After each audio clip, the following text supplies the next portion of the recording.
올해뿐만 아니라 여러분들의 전 인생이 예수님을 깊이 생각하고 예수님을 바라보는 저와 여러분들이 되기를 바랍니다. 목사님 다시 한번 불러주셔서 감사드립니다. 왜 우리가 예수님을 깊이 생각하고 예수님을 바라봐야 될까요? 예수님이 여러분 누구십니까?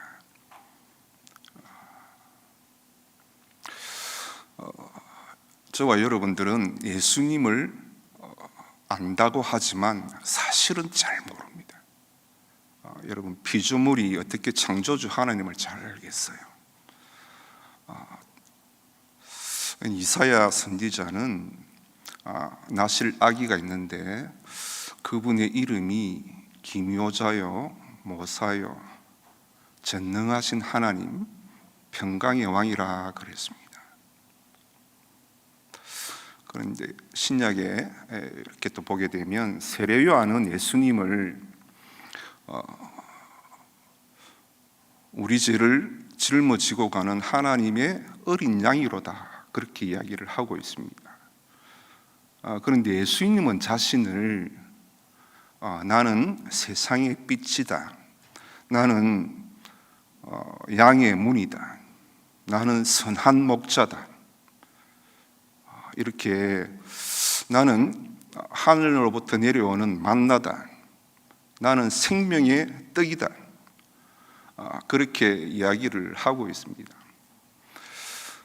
그런데 베드로는 예수님의 수제자죠. 예수님과 3년 동안 함께 이렇게 하나님의 나라를 위해서 복음을 증거했던 이 베드로가 너희는 나를 누구라 하느냐 그렇게 이야기했을 때 주는 그리스도시요 살아계신 하나님의 아들이시니다 그랬어요.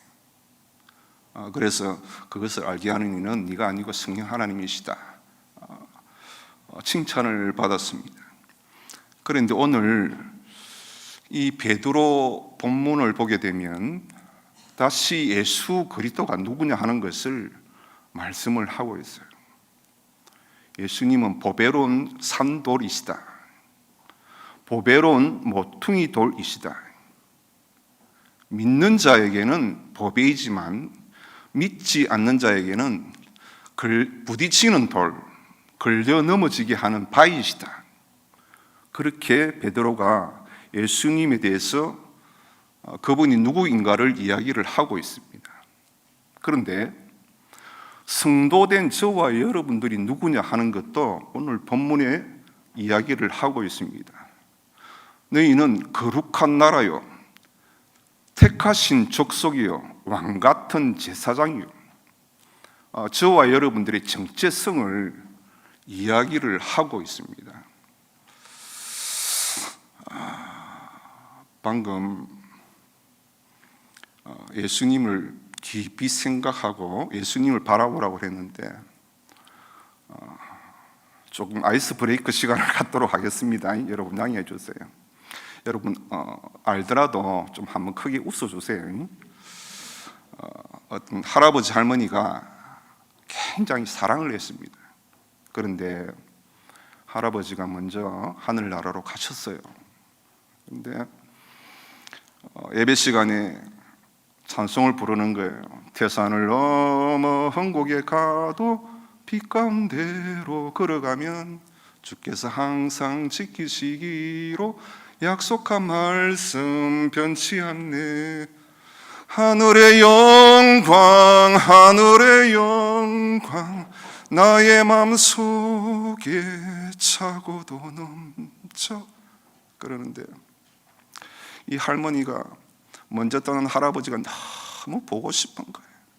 그러니까 하늘의 영감 하늘의 영감 나의 마음속에 차고도 넘쳐. 그렇게 찬송을 하더랍니다.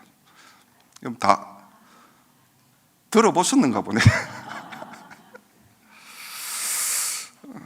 여러분 오늘 말씀의 제목이 성숙한 성도입니다. 여러분, 저와 여러분들의 정체성을 베드로는 오늘 성경의 본문에도 이야기하고 있지만, 여러분, 하나님이신 예수님께서 이 땅에 오신 목적은 물론 저와 여러분들을 구원하시기 위함입니다. 그런데 여러분, 저와 여러분들이 오늘 본문 제목이 성숙한 성도잖아요. 내가 구원받았다라는 거기에서 여러분들이 멈추면 성경의 가르침과 전혀 맞지 않습니다. 나는 이제 구원받았기 때문에 나는 아무것도 하지 않아도 돼. 물론 신앙생활을 하죠. 이렇게 숨기고 있습니다. 교회에서든지 하나님 말씀에 비추어서 또 순종하고 나가는 것을 알고 있습니다. 그러나 여러분, 히브리서 2장 11절에 보게 되면 저와 여러분들이 누구냐 하는 것이죠. 거룩하게 하시는 이와 거룩함을 받은 자들이 다 하나에서 난지라. 그러므로 저희를 형제라 부끄러워하기를 아니하시고 그랬습니다. 저와 여러분들이 누구냐 하면 예수님과 한 형제라는 거예요. 예수님이 이 땅에 오신 것은 저와 여러분들을 구원하는 목적에서 멈추는 것이 아니고 저와 여러분들을 예수님의 형제로 삼기 위해서 이 땅에 오신 것입니다. 그러므로 저와 여러분들이 구원받았다라는 것에서 머물러 있으면 절대로 신앙이 성장하지 않습니다. 여러분, 범사에 그에게까지 나아갈지니라. 예수 그리스도의 장성한 분량까지 자랄지라 그랬습니다. 여러분, 범사에 그에게까지 자랄지라, 어떤 한 부분만 예수 그리스도에게까지 자라는 것이 아니고 저와 여러분들의 성품이나 말이나 행동이나 모든 면에서 예수 그리스도까지 자라기를 예수 그리스도는 원하고 계십니다. 아멘.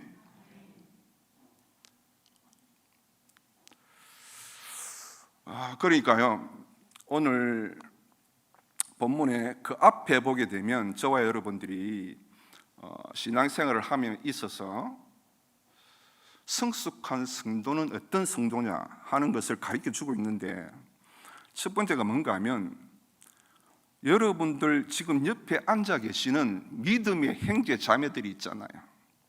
그 형제 자매들을 거짓 없이 사랑하라고 그렇게 이야기를 하고 있습니다. 1장 22절에 보게 되면 거짓이 없이 형제를 사랑하라고 이야기를 하고 있어요.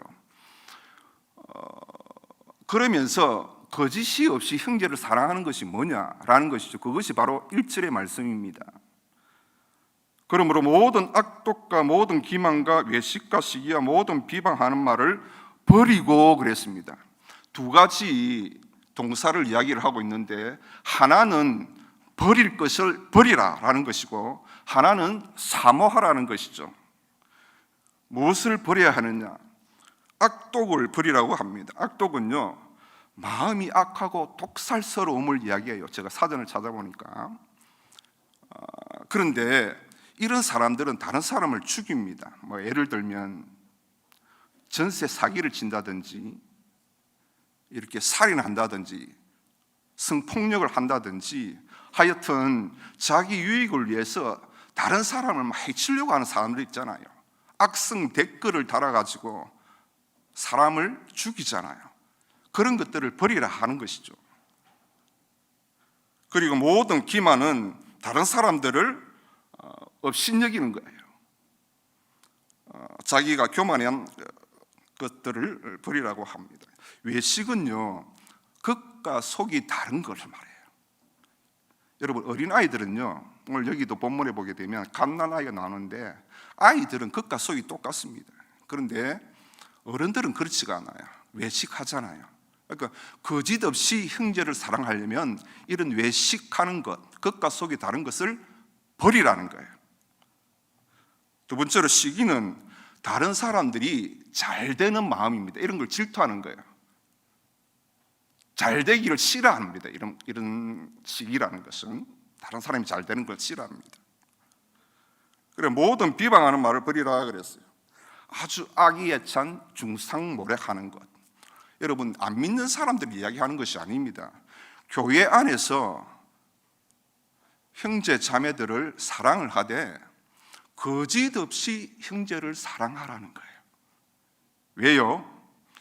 그 형제를 위해서 예수님이 십자가에 달려 죽으셨기 때문에 그렇습니다. 이런 것들을 버리고요. 두 번째로는 아주 사모하라, 이것을 적극적으로 취하라 라고 이야기를 하고 있습니다. 갓난 아이들 같이 순전하고 신령한 젖을 사모하라 그랬어요. 여러분, 갓난 아이들은 엄마의 젖을 쭉쭉 빨아당깁니다. 여러분, 신령한 젖이 뭐예요?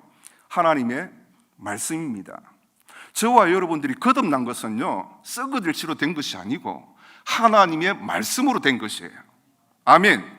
물과 성령으로 나지 않으면 하나님 나라에 들어갈 수 없다라고 했는데, 거듭나지 않으면 하나님 나라에 들어갈 수가 없습니다. 그런데 이 거듭난 것은 하나님의 말씀으로 된 것이죠. 그러니까 말씀의 젖, 신령한 젖을 갓난 아이가 그렇게 먹고 사모하듯이 그 하나님의 말씀을 쭉쭉 먹으라는 거예요. 아멘. 이런 사람들이요, 성장을 합니다. 여러분, 아프리카에 있는 그 아이들 먹지 못해가지고 바짝 말라 있잖아요. 마찬가지예요. 저와 여러분들이 하나님의 말씀을 먹지 않으면요, 영혼이 바짝 마릅니다. 먹지 않으면 여러분들이 성장할 수가 없습니다. 하나님의 말씀을 쭉쭉 먹어야 됩니다. 그리고 말씀을 순종해야 됩니다. 이런 사람들이요, 성장을 하게 되어 있습니다. 여러분, 말씀을 읽고 묵상하지 않으면 여러분들이 영적으로 절대로 성장할 수가 없습니다. 성숙한 성도는요, 늘 말씀을 먹고요, 또 읊조리고 또 묵상하고 그 말씀대로 순종하려고 몸부림치고 그렇게 하는 성도가요, 발전이 있고요, 결국 예수 그리스도의 장성한 분량까지요 자라나게 됩니다. 범사의 그에게까지 자라납니다. 절대 말씀을 제쳐놓고는요 영적으로 성장할 수가 없습니다. 여러분, 제가 살고 있는 것이 용호동인데요, 형제를 여기 사랑하라고 그랬기 때문에 제가 사는 곳에 이렇게 보게 되면 이기대 공원이라고 있습니다. 여러분들이 아시는 분은 아실 거예요. 그런데 이제 그 이기대 공원에 오시게 되면 그 바다하고 산이 붙어 있습니다. 거의. 그러니까 바다에서 약간만 이렇게 나오면 완만한 경사지가 있고 급경사지가 있습니다. 이렇게. 그런데 어울마당이라는 곳이 있는데 그 옆에 보게 되면 아주 30m, 40m 그 굉장히 키가 큰 이렇게 소나무가 쭉쭉 뻗어 있습니다. 여러분, 제가 하나님께서 창조하신 그런 피조물들을 보고 이렇게 참 많이 은혜를 받습니다. 저는요, 이렇게 굉장히 화창한 날도 좋아하지만 굉장히 비바람이 불고요, 태풍이 부는 이런 날을 더 좋아합니다. 모르겠습니다. 이게 왜 그런지 모르겠어요. 한 번은 제가 작년입니까, 제가 굉장히 태풍이 부는 날 일부러 거기 나가봤어요. 그런데 태풍이 부니까요,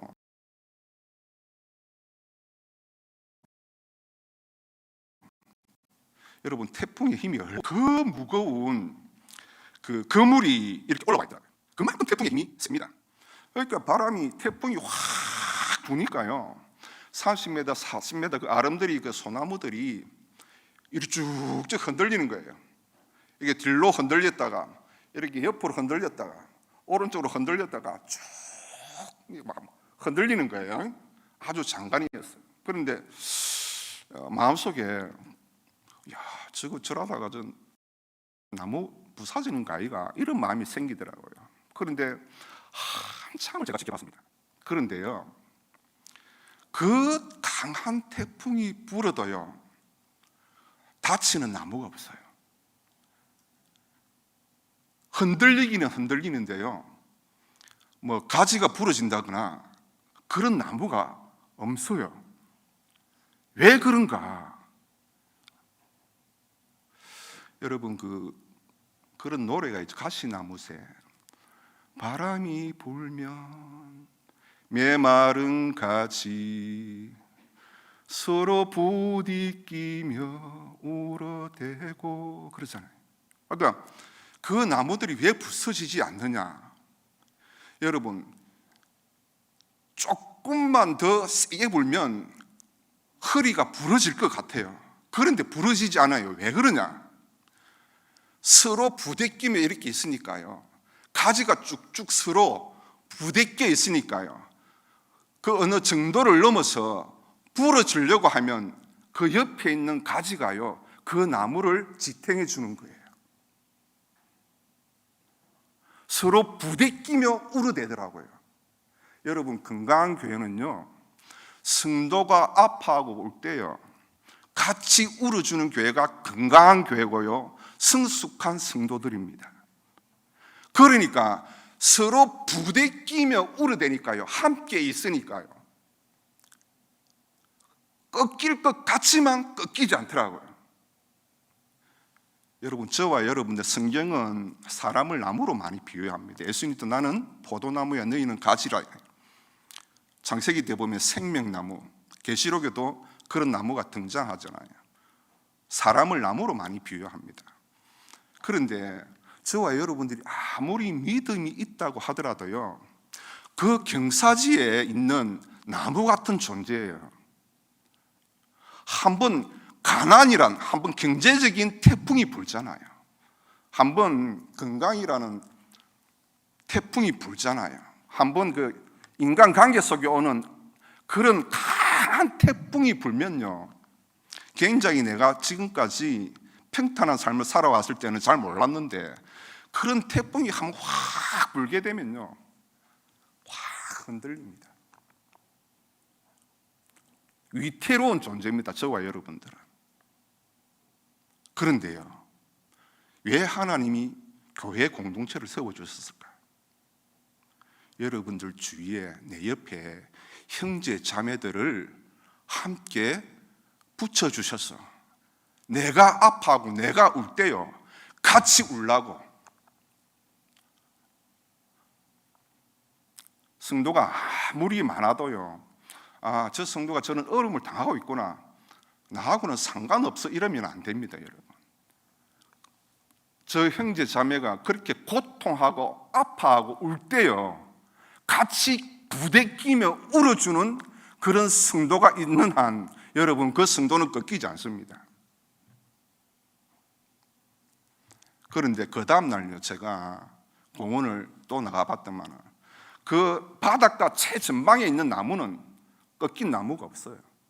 그런데 오히려 내륙 쪽에 있는 큰 나무가요, 가지가 확 꺾여져 있더라고. 그런데 그 나무 주위에는요, 나무가 많이 떨어져 있어요. 거의 혼자 있는 거예요. 그런데 혼자 있는 그 나무에서 그 큰 강한 가지가 부서져 있더라고요. 여러분, 하나님이 교회를 만드신 목적이 있습니다. 그러니까 형제 자매를 사랑하라는 거예요. 거짓 없이 형제를 사랑하라는 거예요. 그 형제가 정말 여러분들이 아파할 때 같이 아파해 줄 수 있는 그런 형제가요, 여기 보게 되면 신령한 집, 교회 공동체를 든든하게 세워갑니다.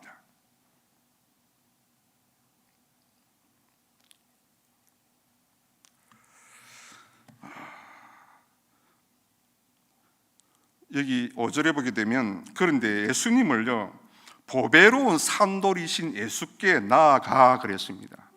그런데 저와 여러분들이 이 히브리서 기자가 어떻게 살라고 하느냐, 보배로우신 산돌 예수님과 같이 5절에 보게 되면 너희도 산돌같이 신령한 집을 세워지고 그랬어요. 여러분, 베드로는 예수님의 수제자입니다. 예수님이 누구인지 조금은 알아요. 여기 보게 되면 예수님을 보배로운 산돌이라고 이야기를 하고 있습니다. 그런데 5절에 보니까 너희도 산돌같이 살아라 그렇게 이야기해요.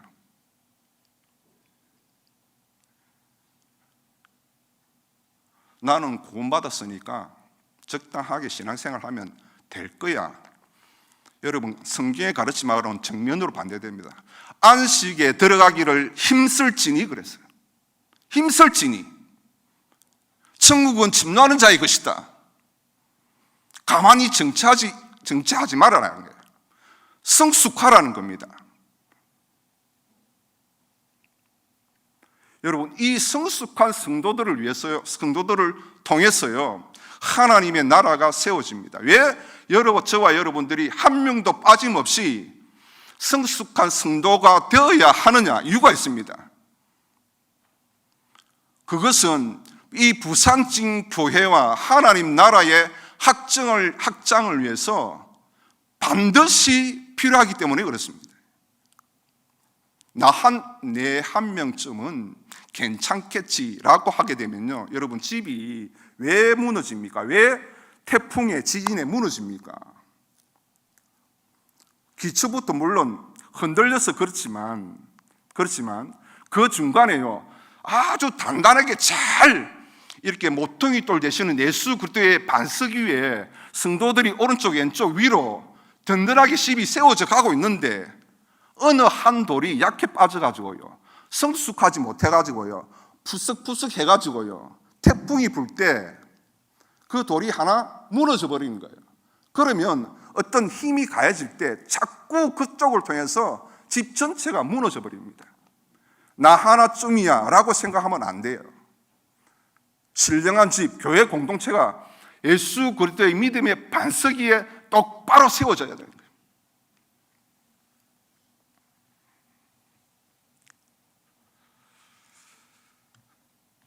여러분, 저와 여러분들의 거듭났다라고 했는데 하나님의 거룩한 성품인 의와 거룩함이 드러나지 않으면요, 저와 여러분들은 진정으로 중생했다, 거듭났다라고 볼 수가 없습니다. 여러분, 하나님의 자녀들과 마귀의 자녀들이 드러나나니 무릇 의를 행하지 아니하는 자는 또는 그 형제를 사랑하지 아니하는 자는 하나님께 속하지 아니하니라 그랬어요. 여러분들 주위에 있는 형제 자매를 사랑하지 아니하면요, 하나님께 속하지 아니하니라고 말씀하고 있어요.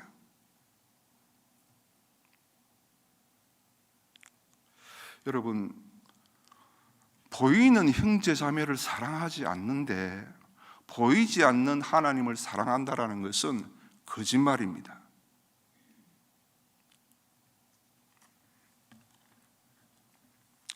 여러분, 그리고 여기 예수님을 5절에 보게 되면 산돌같이 신령한 집으로 세워지고 그랬습니다. 여기 원문에 보게 되면 예수님을 가리킬 때 단수잖아요. 이 단수 이름이 뭔가 하면 라돈이라는 산돌, 돌을 가리킬 때 이 단수, 리돈입니다. 리돈이라는 단수를 씁니다. 그런데 5절에 보게 되면 너희도 산돌같이 이렇게, 여기서 말하는 저와 여러분들을 가리키는 산돌은요, 복수 리노이라고 이야기 표현을 하고 있습니다. 이것이 무슨 뜻이냐면 교회가요, 신령한 집이 세워질 때 절대로 한 사람에 의해서 교회가 세워지는 것이 아니다라는 것을 이야기하고 있어요. 여러분, 교회는요, 거룩한 신령한 집은요, 모퉁이돌 되시는 그리스도와 연합하고 여러분들 지금 내 옆에 계시는 그 형제 자매들과 연합할 때 비로소 아름답고 신령한 집인 교회를 세워나가게 된다라는 말씀입니다. 아멘. 절대로요, 교회는 목사님 혼자서 절대로 할 수가 없습니다. 목사님, 장로님, 또 부목사님, 전도사님, 간사님, 전도사님, 모든 성도가요 딱 모퉁이돌 대신은, 여러분 모퉁이돌이라는 것은 기초석입니다. 모퉁이돌이 그 건물에서 가장 중요합니다. 그래서 모퉁이는 0.1도의 각도가 비뚤어져도 되지 않습니다. 그런데 예수님은 완전히 다듬은 돌입니다. 정사각형, 직사각형입니다. 절대로 비뚤어지지 않습니다. 그 기초가 반듯합니다. 그래서 그 모퉁이돌 대신은 그 예수 그리스도의 반석 위에 믿음의 형제 자매들이 왼쪽 오른쪽 위로요 똑바로 서게 됩니다. 하나로 연합되었을 때, 그때 신령한 집이 든든하게 세워지는 것입니다. 여러분, 그런데 우리가 마태복음 보게 되면 예수님께서 그렇게 이야기하잖아요. 말씀을 듣고 순종하는 자는 반석 위에 지은 집이라고요. 그런데 말씀을 듣고 순종하지 않는 자는 모래 위에 지은 집이라고 말씀을 하고 있습니다. 여러분, 착각하시면 안 돼요. 여러분들이 성경에 대한 지식이 여러분들을 구원으로 인도하는 것은 아닙니다. 내가 성경 박사다, 나는 성경에 대한 지식을 굉장히 많이 가지고 있다. 여러분, 예수님이 오실 때요 성경 박사들 있었잖아요. 서기관들과 대제사장들, 바리새인들, 이 사람들은 종교 지도자들이잖아요. 이 사람은 성경에 대해서 너무나 해박한 사람들이었습니다. 여러분, 그런데 결과적으로 어땠습니까? 여러분, 성경 지식이 저와 여러분들을 구원으로 인도하는 것은 절대 아닙니다. 그 해박한 성경 박사들이요 결국에는 예수님을 십자가에 못 박혀 죽였습니다. 성경 지식, 그것은 교만하게 합니다, 여러분. 그리고 우리가 믿는다라는 것은 뭐예요? 저와 여러분들이 예수 그리스도를 알매 있어서, 그 알면요 마치 부부가 하나인 것처럼 삶을 통하여 예수님과의 관계 속에서, 예수 그리스도 안에서 모든 것이 예수 그리스도 안에서, 가지가 포도나무를 떠났을 때 그건 이미 죽은 목숨입니다. 예수 그리스도 안에서 한 몸이 되었을 때 여러분들의 개인뿐만 아니라 교회 공동체가 든든하게 세워질 줄 믿습니다. 여러분, 여기 여러분, 예수님은요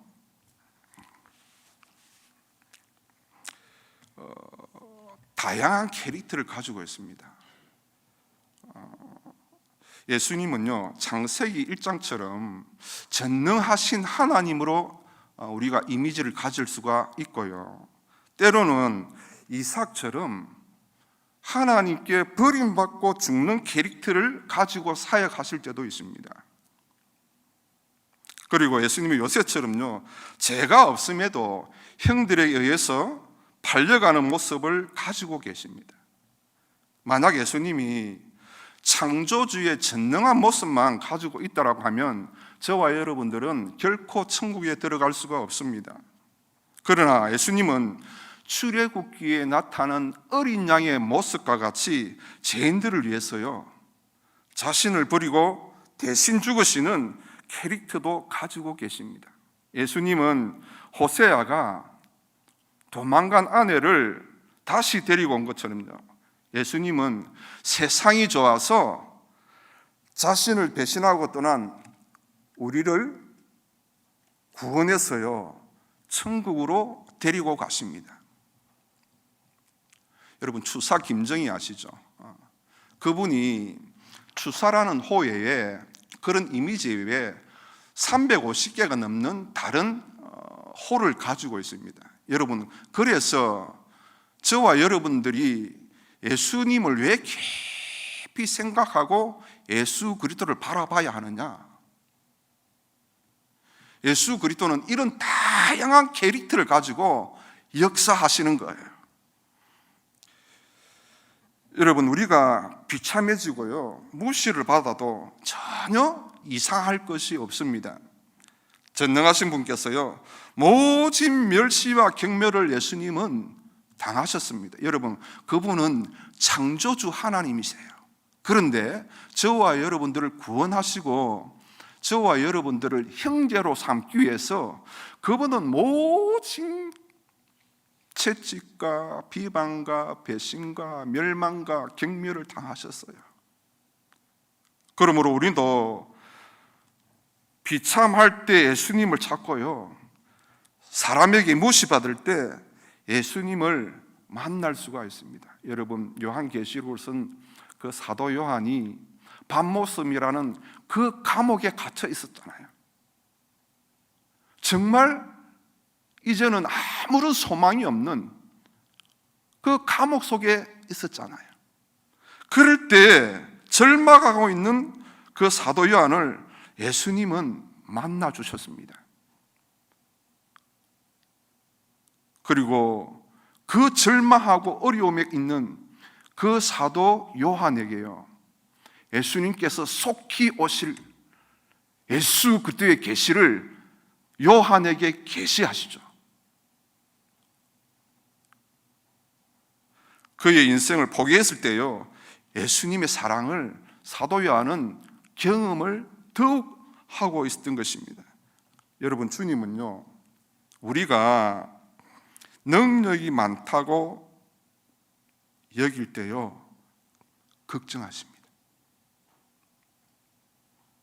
우리가 돈으로 만족하며 살아갈 때요, 하나님은 근심하십니다. 예수님을 아는 자는 자신이 부족함에 절망하지 않고요, 모든 것을 채우시는 분께 엎드리는 사람입니다. 여러분, 마지막 말씀만 하고 마치겠습니다. 여러분, 이 말씀이 중요합니다. 베드로가 예수님이 누구인가를 이야기를 하셨고요, 저와 여러분들이 누구인가를 오늘 본문의 말씀을 하고 있습니다. 너희는 택하신 족속이요, 왕같은 제사장이요, 거룩한 나라요, 그의 소유된 백성이다. 택하신 족속은, 여러분, 그런데 여러분 말씀을 잘 보게 되면 족속, 나라, 백성이라고 이야기를 하고 있습니다. 개인으로서 각각의 그리스도인들을 이야기하기보다는 하나의 몸으로서의 교회를 이야기를 하고 있습니다. 여러분, 교회는 건물이 아닙니다. 물론 여기는 건물을 비유를 했지만 교회는, 여기는 예배당이고 교회는 저와 여러분들을 이야기를 하고 있습니다. 그런데 이 베드로가요, 저와 여러분들이 누구냐 했을 때 택하신 족속, 거룩한 나라, 그의 소유된 백성, 어떤 한 단수를 이야기하지 않고요, 오히려 하나의 몸으로서의 교회를 이야기하는 이유가 있습니다. 택하신 족속은 육적인 어떤 혈통을 의미하지 않고요, 하나님이 유대인이든 헬라인이든 이 땅의 모든 하나님께서 택하신 그 사람, 모퉁이 돌 되시는 예수 그리스도 위에 세워진 교회 공동체 안의 모든 성도들을 한 족속이라고 이야기하는 것이죠. 왕같은 제사장은요, 성도들은 하나님을 섬기고 예배하는 제사장의 직분을 맡았기 때문에 왕같은 제사장이라고 칭하고 있습니다. 거룩한 나라는요, 원래 이 거룩한 나라는 것은 이스라엘 백성들을 이야기했습니다. 그런데 그들은 하나님을 섬기기 위해서 구별된 거룩한 나라였지만 그 거룩함을 상실하고 말았습니다. 우상을 섬기고 우상을 하나님처럼 섬겼습니다. 하나님 말씀에 순종하지 않았습니다. 이방 족속들과 결혼하고 하나님 말씀에 철저히 거룩함을 상실했기 때문에, 그래서 그러므로 이제 저와 여러분들이 예수 그리스도의 피에 의해서 씻김받는 모든 그리스도인이 거룩한 나라라고 이야기를 하고 있습니다. 그의 소유된 백성, 여러분, 저와 여러분들은 맨 처음에 예수 그리스도의 형제라고 그렇게 이야기했는데, 한 그는 하나님에게서 예수님이 났었고 저와 여러분들도 거듭났을 때 하나님으로부터 났기 때문에 예수 그리스도와 성도된 저와 여러분들은 한 형제라고 이야기를 하고 있습니다. 그런데 여기 보게 되면 저와 여러분들은 누구냐? 하나님의 소유된 백성이라 그렇게 이야기를 하고 있어요. 여러분, 교회 공동체 성도 저와 여러분들은 하나님의 소유입니다. 하나님의 소유는 이 세상의 천사나 그 어떤 마귀나 그 어떤 권세가 하나님의 소유를 빼앗을 자가 없다라고 그랬어요. 로마서 8장 보게 되면 하나님의 사랑에서 끊을 수 없다라고 분명히 이야기를 하고 있습니다. 여러분, 우리는 저와 여러분들이 오늘 정체성에 대해서 많이 이야기를 하고 있는데, 저와 여러분들의 정체성이 누구냐? 하나님께서 우리를 자신의 독생자 예수 그리스도와 값주고 산 존재예요. 아멘. 여러분, 예수님은 창조주 하나님이세요. 그는 죄가 없으신 분이십니다. 그분이 왜 인간의 몸을 입고 이 땅에 오셨어요? 저와 여러분들을 구원하시기 위해서. 저와 여러분들을 요한복음에는 너는 나의 친구라 그랬지만 히브리서 2장 11절을 보게 되면 형제로 삼기 위해서요. 그분은 이 땅에 오신 것이에요. 그러므로 저와 여러분들은 갓난 아이의 신앙에 머물러 있어서는 안 됩니다. 예수 그리스도의 장성한 분량까지 자라나셔야 돼요. 범사의 그에게까지 자라나셔야 됩니다. 여러분들이 미워하고 혹 좀 싫어하고, 그러나 예수 그리스도께서 우리를 용서하신 것 같이 여러분 그 형제 자매들을 용서하시기 바랍니다. 왜요? 그 형제 자매를 위해서 예수님은 이 땅에 오시기 전에 하늘 보좌에 앉아서 온 우주 만물을 다스리시는 사자와 같은 왕의 권세를 가지고 계셨던 분이에요. 그런데 그 모든 것들을 포기하고요, 그분은 인간의 모습, 아주 나약한 모습으로 이 땅에 오신 것이죠. 왜요? 저와 여러분들을 살리시기 위해서.